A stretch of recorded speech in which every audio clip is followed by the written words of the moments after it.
Akiaria ari mwena wa Marsabit kuria ateithiriirie gucanga mbeca cia ikundi cia andu ethi na atumia agicigo kia ubunge gia Saku, muteithiriria wa President Ruto Faruk Kibet ni ateanirie miario ya aria maratetia mutaratara wa kuhura andu njeki, guko akiuga ati ni irateithiriria hari kugarurira miturire ya andu bururi-ini wothe. Hao watu wanasema empowerment ni kitu mbaya.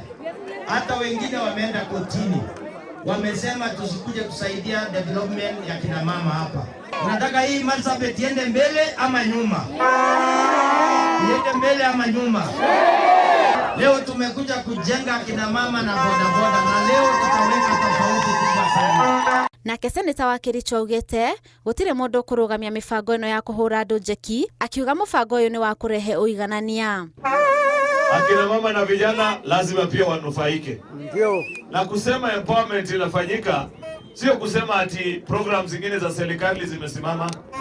Agenda ya serikali ile ingine yote inaendelea. Mubunge mutumia wa Marsabit Naomi Wako niongereire ati rungu rwa utongoria wa President Ruto ni monete ugaruruku atongoria ya magikumithia aria maratetia mubango uyu. Tunashukuru kwa project ya serikali yote, na ile kitu ambao ninataka kusema leo ni hii.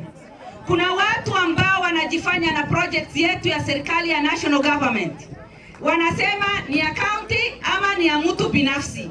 Siku ya leo tukiwa hapa kama representatives wa serikali, tunataka kuambia kwamba our government is doing a lot in this country, na siku ile president atakuja tutasoma yote kutoka juu mpaka chini. Ngiribotera Inooro TV, ritwa riakwa ni Monica Njoki, Wajeri.